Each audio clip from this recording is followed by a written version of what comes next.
Hello बच्चों, स्वागत है आपका हमारे चैनल पर्सनल ट्यूटर पे। मेरा नाम है ऐश्वर्या शर्मा एंड मैं आपको पढ़ाऊंगी chapter number 9 trade. Make a list of commodities which you use daily, who use these commodities, write the source of the supplier of these commodities, from where do you buy these commodities, what do you call the act of buying and selling। तो आपको उन सामानों की list बनानी है जो आप रोज़ के बेसिस में यूज़ करते हैं। आपके घर में कौन सा सामान कौन यूज़ करता है, आपको कहाँ से वो सामान मिलता है, कौन आपको वो सामान सप्लाई करता है। What do you call the act of buying and selling. अब ये जो ख़रीदना और बेचने का काम है, आप इसे क्या कहते हैं। What does the shopkeeper take in due of the commodity. आप जो भी सामान ख़रीदते हैं उसके बदले शॉपकीपर को क्या देते हैं। From where do these commodities come to the market? From where have you bought them and what is the main source? कहाँ से ये कमोडिटीज़ मार्केट में आती है, आप कहाँ से ख़रीदते हैं, इसका प्रॉपर सोर्स क्या है। On the basis of information obtain above you will realise that ऊपर जो भी हमारे सामने क्वेश्चंस है, I haven't explain that questions, इसलिए नहीं आई हैव एक्सप्लेन क्योंकि अभी जोग्राफिकल एक्सप्लेनेशन में हम वही देखने वाले हैं। You will realise that we buy the goods we need from the shops, market और मॉल्स अराउंड अस। हमें ऊपर क्वेश्चन पूछा गया था कि ये सामान कहाँ से आते हैं, हम कहाँ से लेते हैं और फिर हम यूज़ करते हैं। तो ये सामान हम लेते हैं शॉपकीपर से या मार्केट से या मॉल से, शॉप से जाकर कहीं से भी हम ये सामान खरीदते हैं। Generally, the seller of these goods are not the manufacturers of the good. They bring these commodities from somewhere. It is not necessary that these commodities are manufactured in our surroundings. तो generally जो ये सामान बेचता है, जो इसका seller होता है, वो मैन्युफैक्चरर नहीं होता, वो इस सामान को बनाने का काम नहीं करता। तो ये ज़रूरी नहीं है कि आप जहाँ से सामान ख़रीद रहे हो वो आदमी आपको वो सामान बना के दे रहा हो, वो ही मैन्युफैक्चरर हो। They are manufactured at places very far away. They could be first bought by retail sellers from the wholesale market, factories, agricultural products market committee etcetera, and then they reach us. और ये जो सामान होते हैं ये दूर दूर जगहों में बनते हैं। उसके बाद इस सामान को सबसे पहले होलसेल मार्केट में बेचा जाता है। वहाँ पे रिटेल सेलर्स होते हैं जो होलसेल मार्केट में ख़रीदते हैं और फिर उसके बाद हो सकता है फैक्ट्री को उसकी ज़रूरत हो एज अ रॉ मटेरियल, वो ख़रीद लेती है या फिर मार्केट कमिटी ख़रीद लेती है और उसके बाद घूम फिर कर ये फाइनली हमारे पास आता है। We have various needs in our day to day life. We buy various things to satisfy these wants when we buy them to create a demand for them. तो हमारी बहुत सारी ज़रूरतें होती है रोज़ की, और इन ज़रूरतों को पूरा करने के लिए हम क्या करते हैं, अलग अलग चीज़ें ख़रीद कर लाते हैं। तो हम जब कोई भी चीज़ ख़रीदते हैं तो हम उसकी डिमांड क्रिएट करते हैं। हम मार्केट में उसकी जो डिमांड होती है, अब होती क्या है डिमांड, डिमांड मतलब होता है कि मार्केट में उसकी ज़रूरत ज़्यादा से ज़्यादा प्रोडक्ट आए। ऐसा किस सिचुएशन में होता है, ऐसा उस सिचुएशन में होता है जब किसी भी चीज़ की डिमांड ज़्यादा हो जाए, तो हम किसी भी चीज़ को ज़्यादा से ज़्यादा ख़रीद कर उसकी डिमांड बढ़ाते हैं। To fulfil the demand for these products the production of these goods is carried out. The producer supplies these goods, in other words he sells them to wholesale trader. अब ये प्रोडक्ट्स की जो भी demand होती है ये पूरी करने के लिए प्रोडक्शन किया जाता है गुड्स का। मतलब जितनी डिमांड है, जितना लोगों को गुड्स चाहिए उतना गुड्स होना भी चाहिए, और गुड्स होने के लिए ज़रूरी है उतना गुड्स प्रोड्यूस भी होना चाहिए। अब ये जो प्रोड्यूसर होता है, जो गुड्स प्रोड्यूस करता है, वो क्या करता है, इन गुड्स को सप्लाई करता है रिटेलर के पास या शॉपकीपर के पास। तो हम अदर वर्ड्स में कह सकते हैं कि होलसेल ट्रेडर जो होता है उसके पास ये प्रोड्यूसर इस प्रोडक्ट को बेच देता है। Thus the buying and selling of goods is done to fulfill each other's need.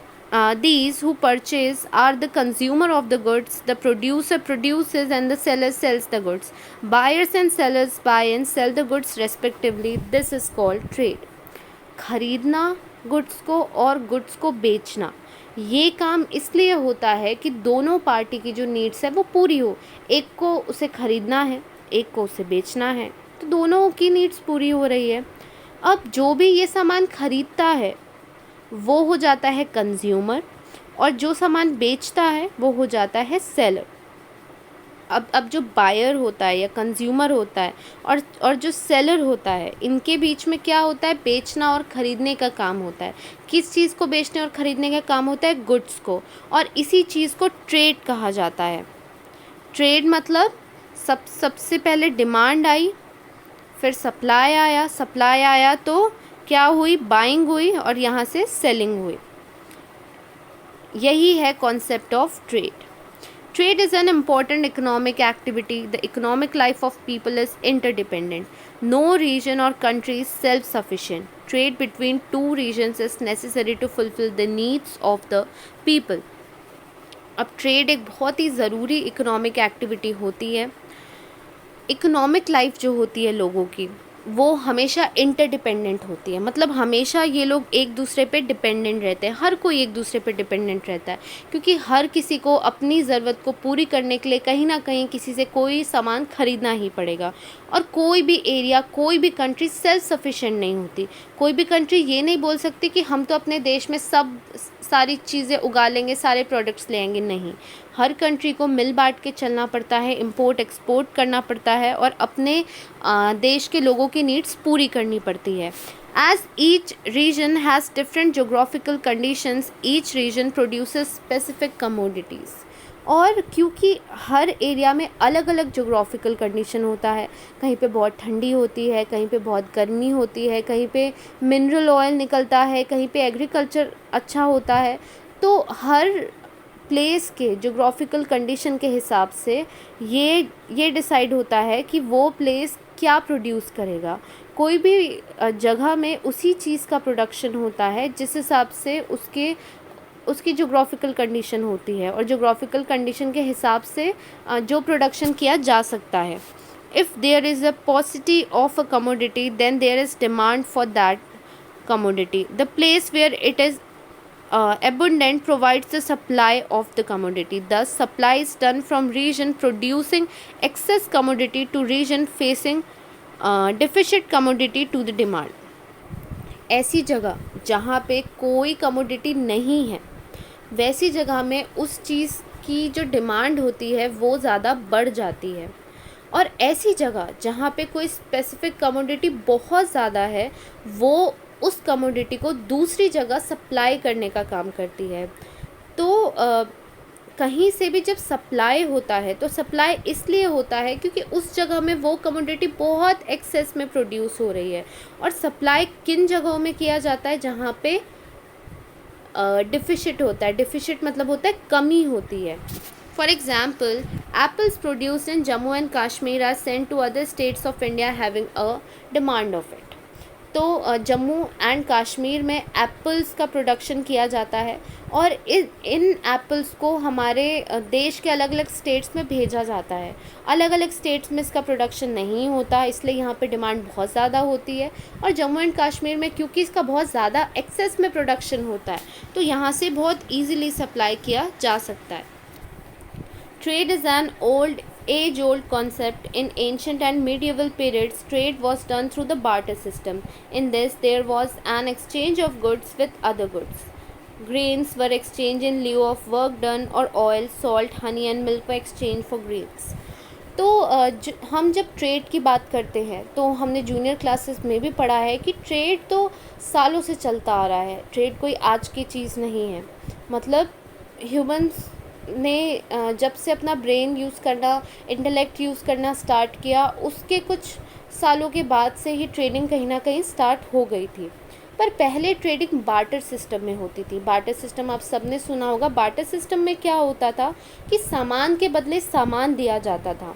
जैसे आपको ऑयल ख़रीदना है तो आप ऑयल जिससे ख़रीदना है उससे ले लो, और उसके बदले उसको सॉल्ट दे दो या कोई भी सामान दे दो। तो जिसके पास जो सामान होता था वो सामने वाले को दे देता था, और अपनी ज़रूरत के हिसाब से उससे वो सामान ले लेता था। और ज़्यादातर ग्रेन्स के थ्रू ही होता था, क्योंकि एग्रीकल्चर सबसे मेन ऑक्यूपेशन था, तो लगभग हर किसी के पास ग्रेन हुआ करता था, तो अपनी ज़रूरत के हिसाब से ग्रेन दे देते थे और फिर उसके बाद जो भी ज़रूरत थी वो सामान ले लेते थे। There was no currency use in this trade, और इस तरीके का बार्टर सिस्टम से जो ट्रेडिंग होती थी, इस समय कोई भी करेंसी यूज़ नहीं की जाती थी। Even today, we see traders who exchange utensils in lieu of old clothes, but this creates problem of estimating a proper price of commodities. हमने आज भी कुछ केसेस देखे हैं जहाँ पे पुराने बर्तन देकर कुछ ऐसे कपड़े वगैरह ख़रीदे जाते हैं, लेकिन ये जो बार्टर सिस्टम है ये बहुत ही कंफ्यूजिंग है और ये इस सिस्टम में बहुत सारी प्रॉब्लम्स हैं।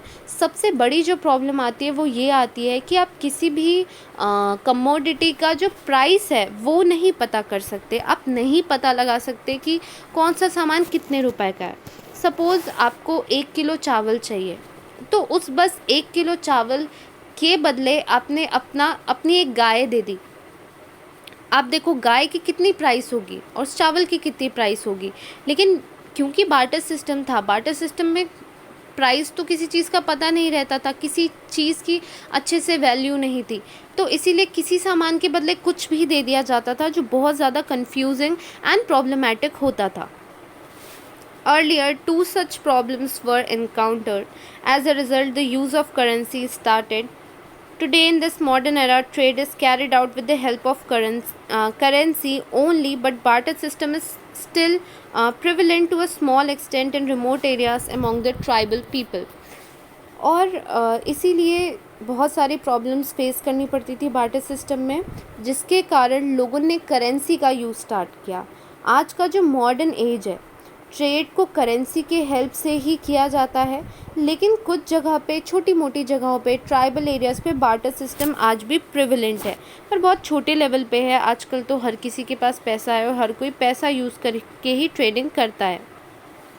Now coming to can you tell, trade involves selling and buying of goods, but do you know that trade can also take place without goods. हमने जाना कि ट्रेड जो होता है वो कुछ सामान खरीदने या कुछ सामान को बेचने से होता है, पर क्या आप जानते हैं कि कुछ ऐसा भी ट्रेड होता है जहाँ पे कुछ खरीदना या बेचना नहीं पड़ता, या गुड्स के बिना भी ट्रेड होता है।